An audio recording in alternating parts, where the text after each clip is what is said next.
Um, my my name is Carmen Maria Machado. I am 32 years old, soon to be 33. Congrats. Today, thank you. Today is June 21st, 2019.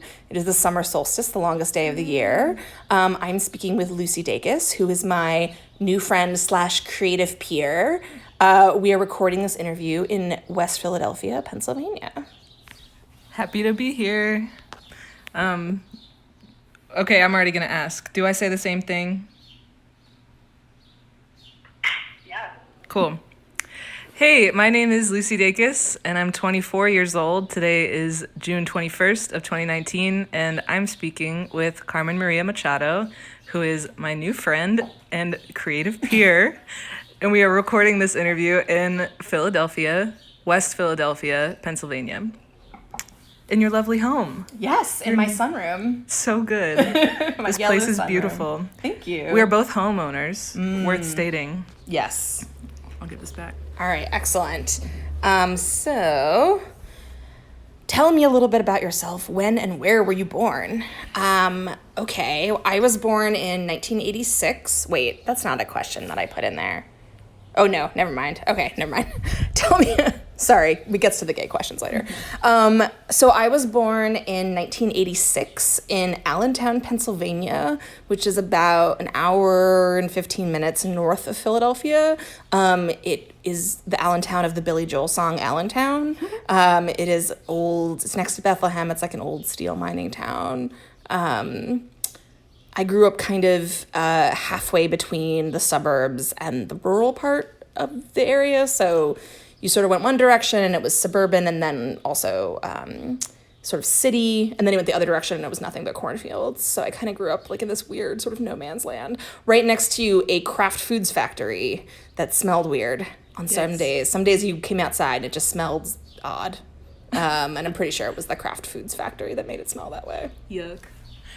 I grew up in Richmond, Virginia, and I still live there. And actually similar vibe. I grew up in a suburb that was surrounded by cornfields, so sort of that like suburban, rural atmosphere. I went to high school in the city, though, to a nerd high school. That was like a magnet school for like government and international studies. So when I was like a teen, I would just like hang out in the city a lot and like finally interact with culture. It kind of felt like really replete of culture where I grew up. What about in Allentown? Yeah, you know, it's funny. Allentown is the third largest city in Pennsylvania, but it did not feel that way when I was growing up. It felt pretty small town, or small town's not quite the right word because I actually went to a huge high school, like weirdly huge. But yeah, I mean, it was, you know, I don't know. It feels sort of like a no man's land. Like it feels like nothing. Like it's like when you ask me about it, I'm like, well, I guess I went to school with kids who like actually like grew up on farms and like were sort of like had that sort of life. But I feel like it was very suburban in this very sort of classical way. Did you feel like growing up in a place like that, like the blankness of it kind of required imagination of you, or did you have to wait until you like engaged with culture elsewhere to like be inspired to make art? I feel like I lived a pretty imaginative childhood. So I we lived next to this big like sports field, like a park, but also like it had like sports, like a baseball diamond and like soccer fields. And there was like these trees. I wouldn't call it a forest, 'cause I don't know when a trees become a forest. It was like a weird thatch of trees. That was sort of wild, but I would call it the forest. And I would, just go there, and like my friends and I buried like a time capsule there, and we would go like muck around in the water, which in retrospect was really gross, and like would just sort of play around. And I feel like there was a lot of sort of imagination and a lot of like projecting into the landscape because, you know, that was what I had to do to sort of scratch that creative itch. And I read a lot, you know, so there was also a lot of just like, like reading and that sort of, I don't know if that sort of gave me a space to like create and to think about, have a creative like inner life. Weird how similar. Like I can imagine there's like a patch of trees between like the block that I grew up on and like the block like across from that block. that we called Bithia, like me and my friends. Like Terabithia? Yeah, like Terabithia. Like we were creative, but we weren't creative enough to come up with a name, like a different name. And like each of the trees had a different name, and we'd go and like role play the trees, like stand behind them and speak for them. Oh my God. Yeah. I love that. Yeah. That's so good. It was really high drama. I feel like every day, you know, when you're a kid and like you have something that you love to do that is like specific to you and nothing else is good enough, and you just like look forward to only that thing. That was like a couple years of my life. Yeah, I feel like books like Terabithia or Bridge to Terabithia and books like The Egypt Game, right, were like books that where like there is this sense of like a world has been created for children or for young people. It speaks to that the desire to like, you know, turn this landscape of yours that maybe isn't the most provocative or exciting into a space where like imagination can thrive. I mean, I don't know if you ever used to, this actually, because you're younger than me, so I don't know if you played this game, but there was this board game in the 90s called Tales of the Crystals. I haven't played it. Oh, so it was basically sort of like an RP or like a LARPing for like little girls. Ooh. So it was like you. Wait, no, did play this. Did you play it? Yeah, it had like props, right? Yeah, there were like crystals you put around your neck, yes. And okay, so my friend and I fucking loved that game. My friend Margaret, and so we would like, and yeah, so like you would have little banners in it, and so you would make like things in your house, like this is like the evil forest, like this is the castle, the queen's or the witch's castle or whatever it was, like this is old, you know, and then Old Man Oak, you would like play a little audio cassette, and he would like send you on adventures, but it was just like, yeah, so they had like little props, but you were just sort of like getting sent into this like mythical land. I mean, I'm sure it was very silly, but like I responded really deeply to that, and I think it was that same desire to like create something and create like a world and a space for yourself. Yeah. Yeah. I feel like we could go to the next. Oh yeah. question. Oh, we can talk about that. We can talk about that for I love 45 that. minutes. Yeah. Okay. How did you first begin to realize your sexual or gender identity? Well, for me, it's actually been pretty recent. Like, I'm actually really excited to do this interview because I have like come out to my parents, but I don't know if they've realized it.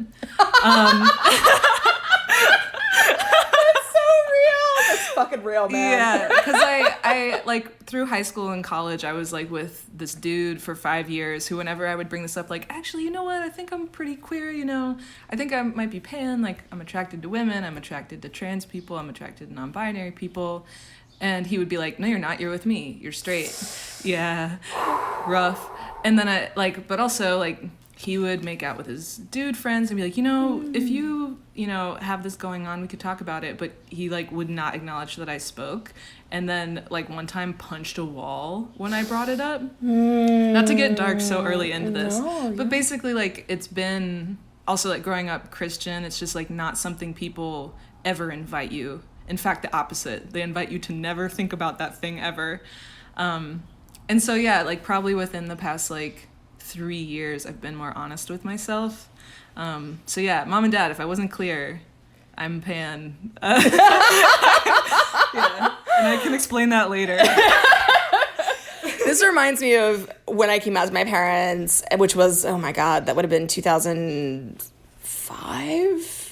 2005 probably, and I said I was bi, which is not even a word I use to describe myself anymore, but like that was the word I used, and my parents were like truly deeply confused, like in this way where I think if I said I was a lesbian, they would have been like, oh, got it, okay, we know what lesbians are. But I think they were like the ambiguity of it really confused them in this way that was interesting. I mean, at the time it was shitty, and now it's like, oh yeah, I guess that makes sense if you don't understand something, because they were kind about it and accepting, but also I think confused.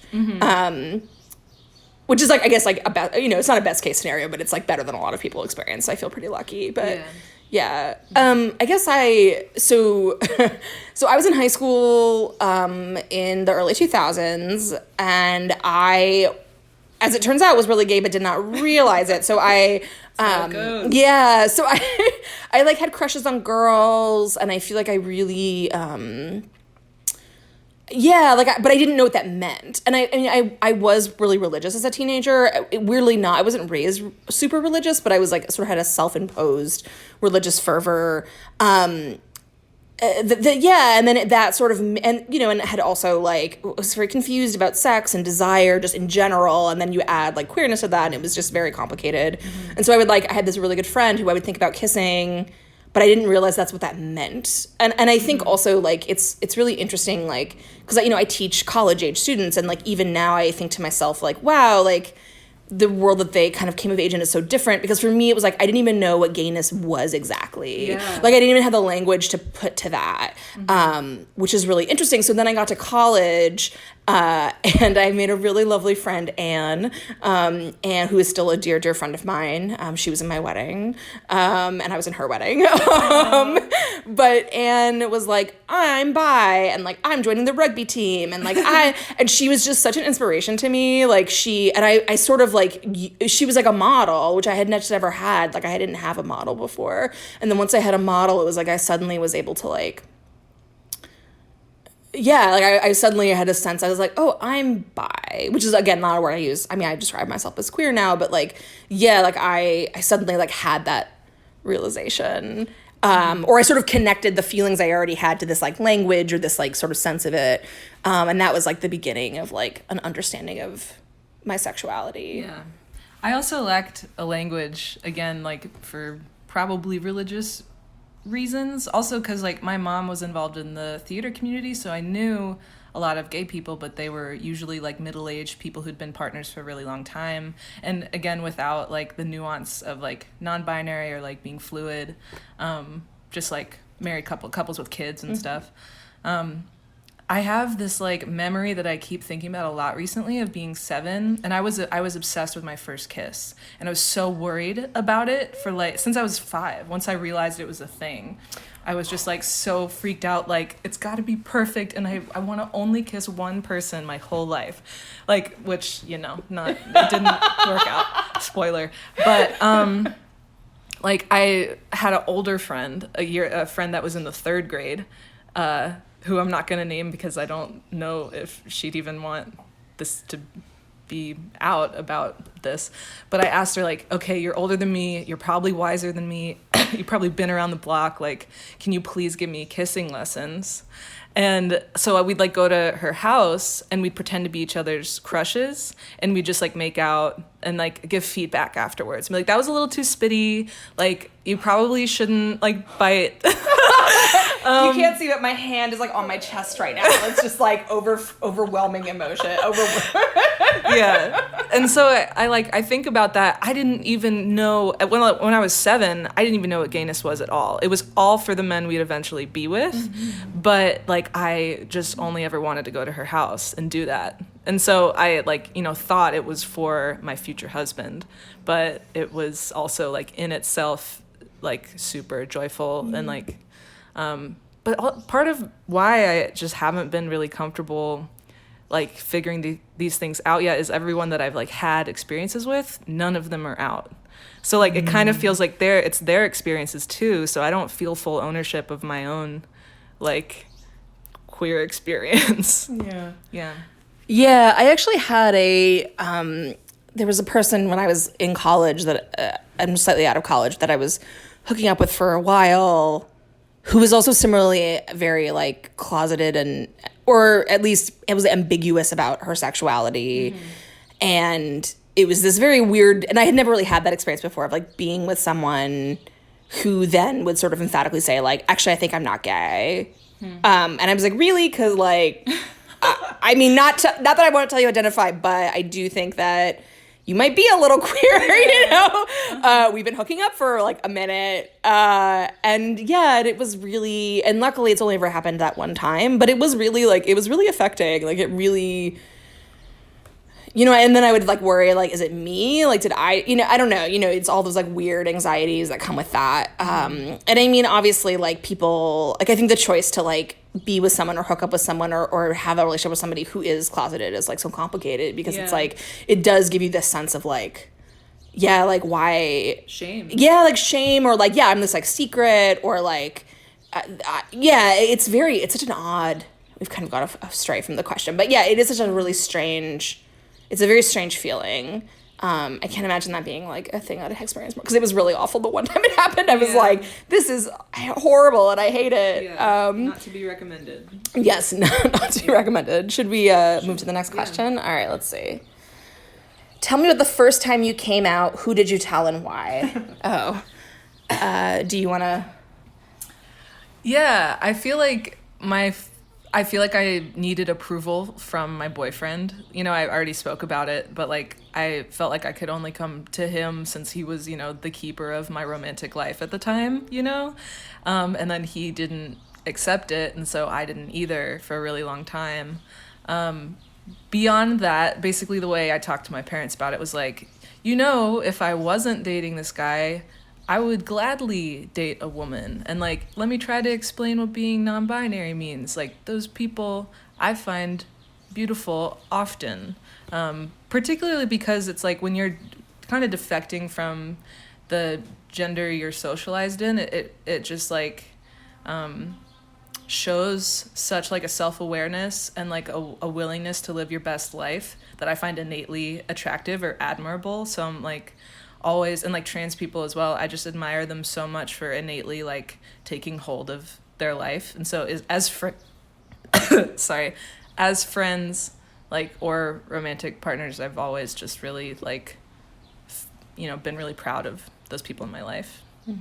And then my friends, like coming out to them, they were all like, we know, like I don't even know if I can, like there was no actual meeting, that I have like this striped polo shirt, and I remember telling my two of my friends that I was living with, and they were like, Lucy, you have the striped polo shirt, like of course you're fucking gay. Oh, am I not allowed to curse?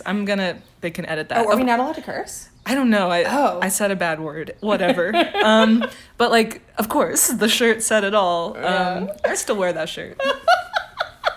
That's amazing. I think I had a similar experience where like I came out to my friends and people I knew in college, and they were like, yeah, we know. Like, obviously. Like, I feel like it was also not a surprise to anyone. Yeah, it's so funny. I love that polo shirt. I had a lot of like photos of naked women and like pictures of naked women or drawings of naked women all over the place. So yeah, it was sort of obvious, I think, in retrospect. But yeah, Lord, I don't even know what else. Yeah, my parents, I told them I think I went home for like break or something, and I was like, I need to talk to you guys. I think I'm bi. And they were like sweet, but also kind of, and they were like, we love you, but also we're kind of confused. And then it also was confusing because I also came out, and then the next time I had like an official relationship, quote unquote, that they knew about, it was with a dude. And so then they were like, are you not queer? And I was like, that's not how it works. And it was, hard to explain like what that meant. Yeah, and then I felt like I was like, oh, I shouldn't have even bothered coming out, because now they're just confused about this whole thing. Right. But it's worked out now, right? Yes, it is. I'm married to a wonderful, beautiful woman who I love very much. Amazing. Do you have memories from your youth when you were treated kindly around your sexuality or cruelly? You should go first. I think I need to think about that. Yeah, I guess because I wasn't out, and I also think I don't present, I'm pretty femme, so it's not like I present in a way that, kids are really cruel around sexuality also, especially when it like sort of manifests as like a deviance from gender, like a sort of understood gender norms, so like, more sort of masculine of center women or more like feminine of center men. But I that was not my experience, and I also didn't know I was gay, so like I don't think, kids, again, it was like the 90s, like kids said, that's so gay, kids would like say shit like that or stuff like that, sorry. And it was, horrible, and just kind of that was the understanding. And also like in the religious community I was in, like, people talked a lot about queerness and like how queerness fit into faith, and some people were actually pretty chill about it and pretty centrist, and some people were like I actually, the pastor at the church that I went to, she was like a queer advocate and would like go to sort of the United Methodist meetings with like a rainbow stole to like support queer people. So there are people who are like pro-gay. Those people are so important. Yeah, no, totally, absolutely. Actually, it was wondered if she was gay herself, but I don't know. But I feel like I've always wondered about that. But anyway, but yeah, and then of course like there was also people who were like, you know, gayness is, you know, being gay is a sin, homosexuality is a sin, like that sort of kind of standard line. Yeah. So it really kind of ran the gamut. Like it was interesting. It was sort of a wide variety of responses. And I remember even saying, like, without even realizing why, being like, guys, like, I don't think God hates gay people. That doesn't make any sense to me. Like, that doesn't like sync up with any understanding of God that I have. Yeah. And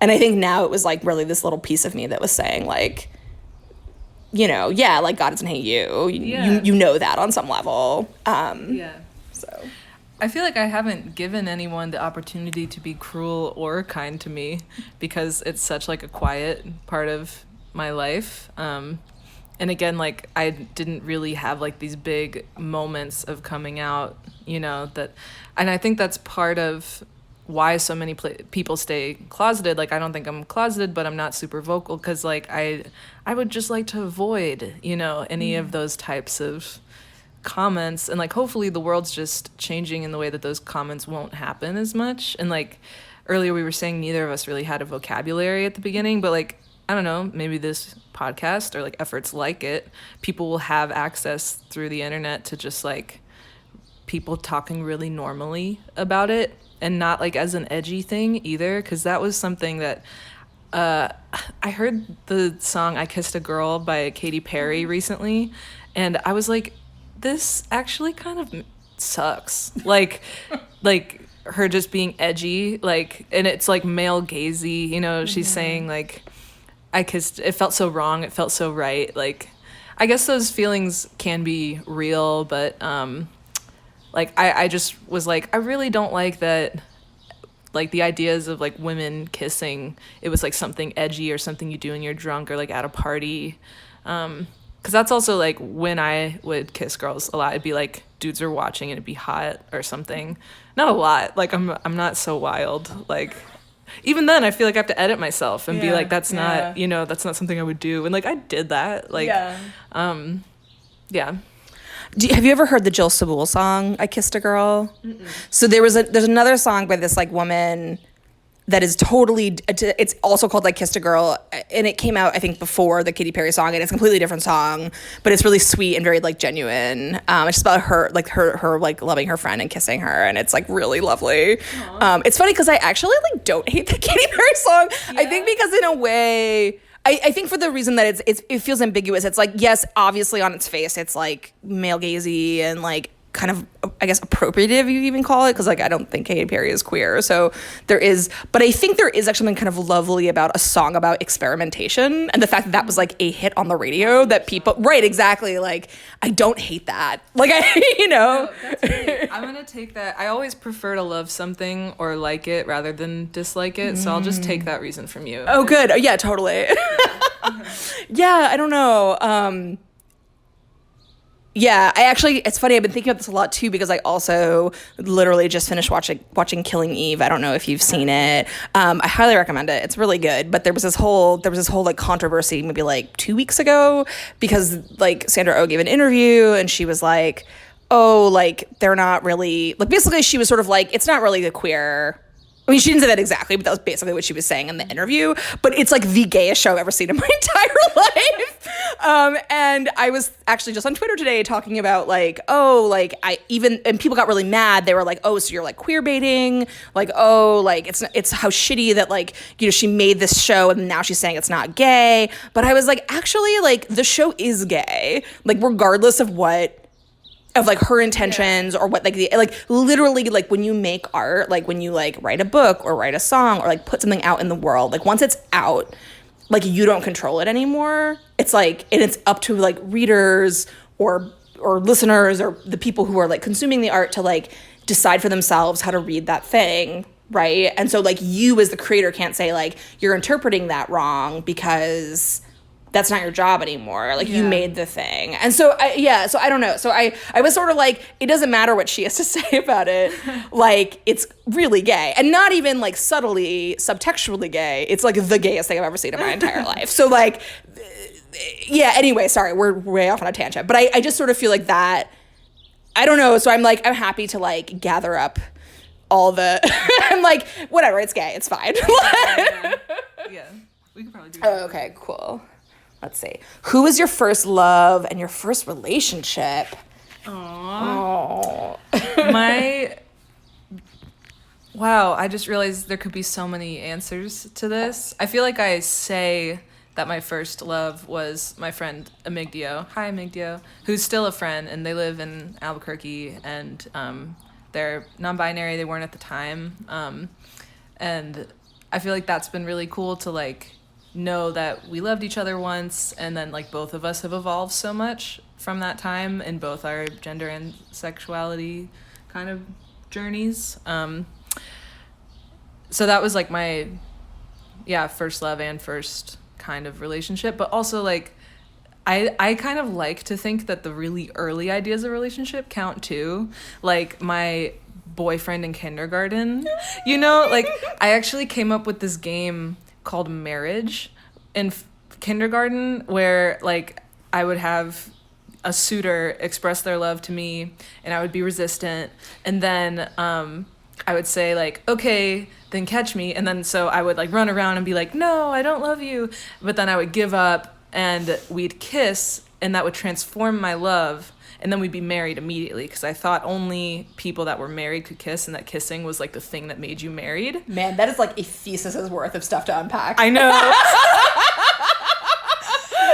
Yeah. So like, but I've been thinking about that too. Like I've just been thinking about really early, life kind of ideas of love, and that was such a weird one, like to think that that's what marriage is, but that's so real, and I feel like your really early, like, tepid touches on romance are all extremely real, and it's weird to like discount those things. Yeah, okay, so if we're sort of using, I feel like there's like way different answers for this depending on, so I had this friend in like 3rd grade, Shannon, who was actually the person who first talked to me about sex, or like said that sex was a thing, and I was like, what is that? And like she sort of kind of explained it to me, and we would sort of like, kind of lay down and like pull each other's shirts up, and we were like, that's like, you're the husband, I'm the wife. Yeah. And that was sort of like the first kind of like anything kind of playing at that sort of situation. And then I was kind of a late bloomer, so I also like didn't really, like, my first time I had sex was I was like 21. I was sort of hooking up with people a little bit, and then like my first relationship was like I was like 22 or 23. It was this guy named Casey when I moved to the Bay Area, which was like a really shitty. We broke up like after like, I don't know, 4 months or 5 months or something, but that was my first relationship. My first love was also the guy I dated after him, which is this guy named Paul, who I was really in love with, and we broke up, and I was like it was my first like heartbreak, where I was like truly devastated. Yeah. Do you keep in touch? With Paul, yeah. Like I've seen him like when I've visited the area since then. Cool. But for a long time after, I was like so crushed I like couldn't deal with it, because I'd never like been like in love in a way where like the heartbreak felt like I was never gonna survive it. Like a total loss. Yeah, like I felt like I was like, I'm going to die. Like I literally said to people these literal words, I will never love again, which is like I literally said that to somebody. It's so real. It's so real. Yeah, and it's funny because I lived in the Bay Area for like a while, and I tried to date women, but I actually really struggled because there's a lot of biphobia at least in 2008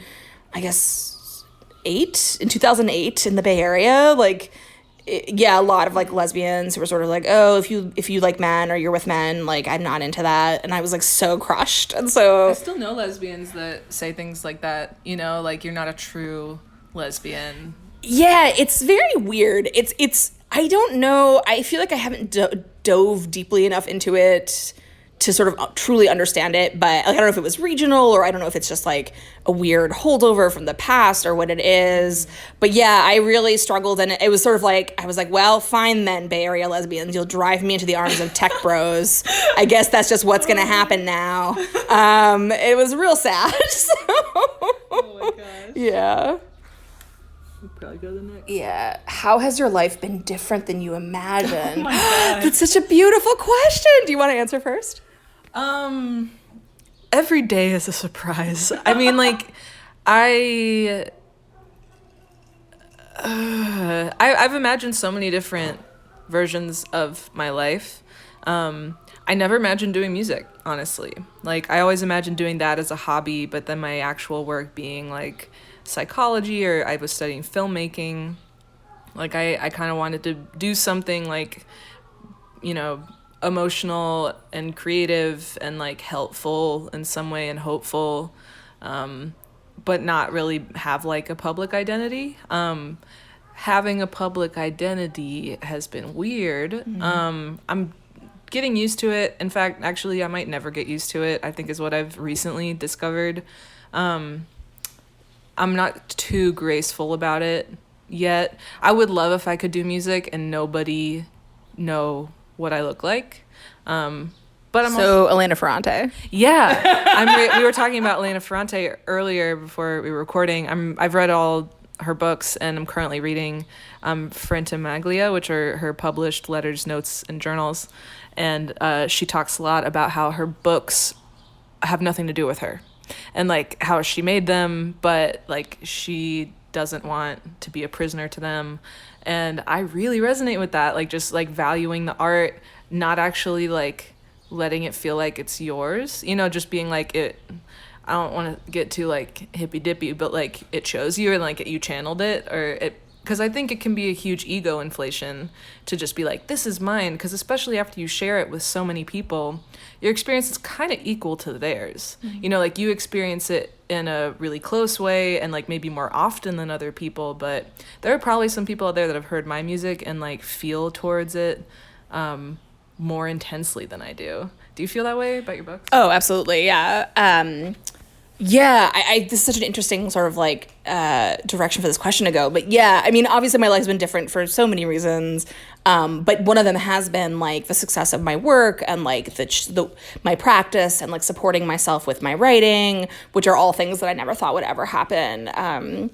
But I'm super interested in like, yeah, I mean, yeah, in the way that people respond to your work. And there is this like depth of response that can be so profound and so moving. And yeah, and I feel like it's like people will occasionally ask me questions about my stories and I'm like, is that in my story? I like don't remember.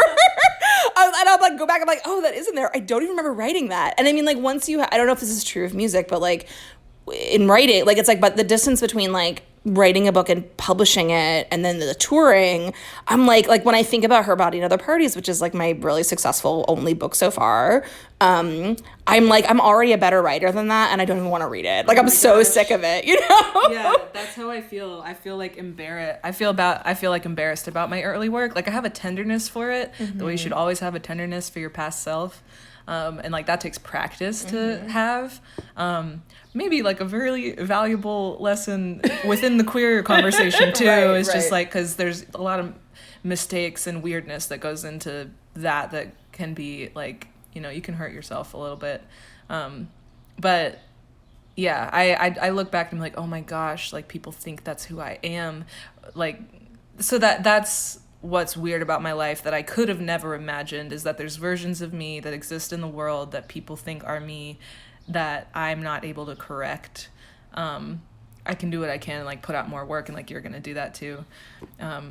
Yeah, I don't know if that's really, we could have answered the question in lots of different ways. Totally, yeah. Well, I guess also I'm just thinking about like the sort of the process of developing like once you have a public persona, like creating a space for your private self, because I feel like I was always really like open. Like I used to like keep my email on my website and I was just like, listen, I'd write everybody back and I was like just so like present because like I was able to be. And then there was a certain level of success that I was really like blessed to get, that then everything changed. Like, and I suddenly was like, I have to be really like covetous of my private time. Like I have to be very like jealously guard my writing time. You know, I have to also sometimes exist in like a private space because being in a public space is like part of my life, which also, yeah, it would have anticipated ever. Yeah. And it does like really change the way you think about your space and your body and your inner life and the way that you just interact in the world, what you'll do and what you just, it's super interesting. And yeah, if you were like, if you were like, this is going to be a thought you have in 10 years, I would have been like, okay, whatever, you know? Yeah. Sure. Okay, let's see. How have things changed for the LGBTQ community over the last 50 years? How do you hope life will be different 50 years from now for them? I mean, honestly, if we're here in 50 years, and by we, I mean all of humanity, I'll be super shocked. So, like, not to be so dark, but I mean, honestly, yeah. Like, I'm sort of like, it's not even about the queer community in 50 years. It's like, will we even be okay? I don't know. I think we'll probably all be underwater. So, yeah. I feel like that's a pretty concise answer. I mean, like, I don't know. I was not alive 50 years ago, neither were you. Mm-hmm. So I don't know if I'm really qualified to speak to that. But hoping about life for the queer community in 50 years, if we're here. Right, yeah. I hope that it's just really normal. I don't know. Like, I feel like maybe that's the underlying hope of all people, is that, like, any form of queerness is just, like, normal and not even celebrated. Like, there's a lot of, like, I don't know if I truly mean that, but I'm gonna keep talking about it. Like, it's Pride Month, there's all these Pride celebrations that people feel gross about because it's really corporate, and, like, I feel like you can celebrate privately the way you celebrate your whole life. And, like, I whenever I interact with, like, performative queerness, that freaks me out, because it's like wanting that praise, like wanting to be attached to, you know, that's the weird turn that maybe has changed since 50 years ago. Mm-hmm. Like, maybe 50 years ago, nobody's, like, actively praised for being queer. I don't know. And now it's like there are some people who, like, present queer and aren't, to just be a part of this growing conversation as, like, a trend. And I feel like what I'm saying is also kind of hurtful, because, like, that makes me feel like I shouldn't be able to claim it sometimes, you know? Like, I don't want to, like, gatekeep that, because especially, like, it takes time to figure out who you are and how you feel.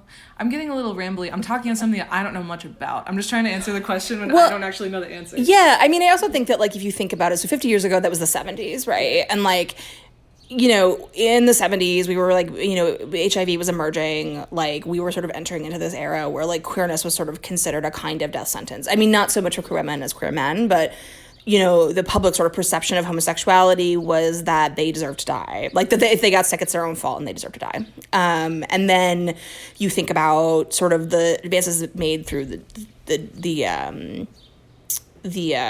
last few decades. And then, like, you think about, like, when I was a kid, like, probably you would be okay. But also, like, Matthew Shepard was murdered, right? And then, like, you know, and then it was, like, people would just say, like, that's so gay to me, like, that's so shitty or, like, dumb or whatever. And then, like, you know, if you asked me when I was in college, like, do you think gay marriage is ever going to be a thing? I'd be like, no, you know. Yeah. And then it happened and I was shocked. So I sort of feel like it's, like, in a way, things have moved much quicker than I anticipated them doing.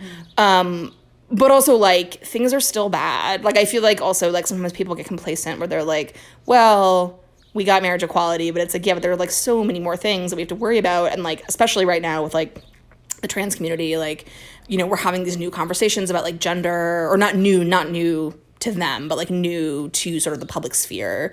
And, you know, and, like, people's the rights that they have are sort of being fucked with on, like, every level, right? So, you know, it's always my wife has done a lot of research about history for a book she's working on, and she'll often talk about how, like, we think of history as linear, but it's not. It's cyclical. Like, things don't move just forward or up. They move, you know, they go back, they retreat, they advance forward really quickly, then they, like, go back. You know, there's just this, like, sort of constant, like, back and forth and back and forth.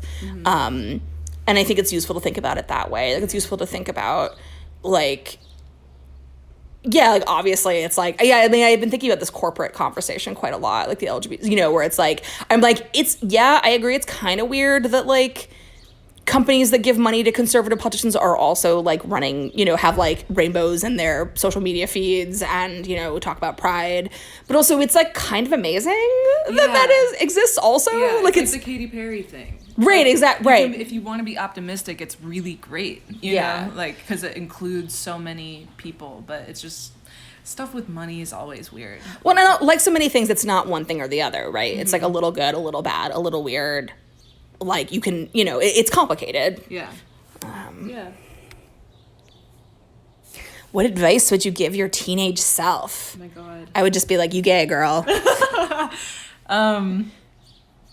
My teenage self, I'm like 24, so that was like... Yeah, you're not that far away from it. It was like 5 years ago. But it does feel really far away, especially since like I hadn't put out music then, and now I have like a whole unexpected life. I kind of liked teenage me, but I feel like I was beholden to the whims of men often. I was like always being asked to choose between men, like romantically or as friends, just like these really intense requirements for me. A lot of men trying to like mold me in their idea of who I should be. And even me, I would like be performatively masculine to just feel like I was fitting in sometimes. And I could have done with much less of that. You know, I could have just realized like what they told me about my worth was wrong. And like a lot of men valued in me my worth as it related to them. And I wish that I didn't believe that as much as I did then. Yeah. I feel like I also would say to my teenage self, like, you don't owe anyone your time. Yeah. Or the list of people to whom you owe your time is like extremely short. Like it's very short, and it doesn't involve most people that you're gonna give your time away for free to. And I think that has a lot to do with gender, right? It's like women have to sort of like give over so much of themselves. It's just like expected that we'll do that. And I think like I sort of wish I could have head off a lot of bullshit. I mean, I'm almost 33, so like like you waste. I mean, I hope this doesn't happen to you, but like I feel like you can waste. Like I wasted a lot of my 20s. Putting up with men's bullshit, and I wish I hadn't. And I think like if I went back, I'd be like, don't do that. Yeah. You'll lose time. Like you will lose years of your life, like sort of coddling men's egos, and I don't want that for you. I still deal with that, but my turnover rate is higher. That's what I've discovered. I've actually like fired a lot of people. Like there's a whole team behind me that helps me do every single thing that I do, like the band and like management team and the label and whatever. And I love pretty much all of them. Like I just love all of them. But it's taken a while to like get to this point. And a lot of like changeover. And the quicker the better. Just admit that it's not working. And honestly, be okay with the chance that maybe it would work if you put in the time, but that doesn't matter because lots of people can be good for you. You don't actually need to put in the work every time. Because I feel like every time I had a friend, I'd be like, well, if we work on it, it can be great. And that might be true, but like, there's not enough time for everyone. Well, it's like we're going to die one day. Like our lives are finite. Yeah. Death is approaching. Yeah. You know, with steady footsteps. And like, how do you want to spend your life? Give up sometimes. Yeah. All right. So we're really close to the end. Let's go to this last one. I like this one. Yeah. How would you like to be remembered? I would rather my work be remembered than me, personally.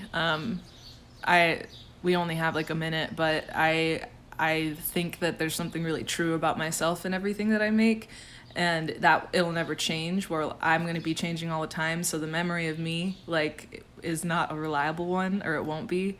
So I'm really glad I'm able to make things. Yeah, I also feel like I want people to be able to look through my books and be like, I know who she was at this moment that she wrote this book, and it's giving me something that I want or I need. That to me is sort of the. Also, I want to remember it as like a woman with like really awesome outfits. But besides that, that wore a lot of caftans. But besides that, I just it's like that's, you get to leave a legacy behind. Like you get to leave work behind that means something to somebody, and that is a real gift. It's like kind of amazing. Yeah. This convo's been so good. It's been so good. I love it. Okay. I can't believe we actually timed it correctly. I know, right? Yeah. Oh, only 40 seconds left. Yeah. All right. Okay. So I guess we're done. Aww. All right. So I'm gonna stop it.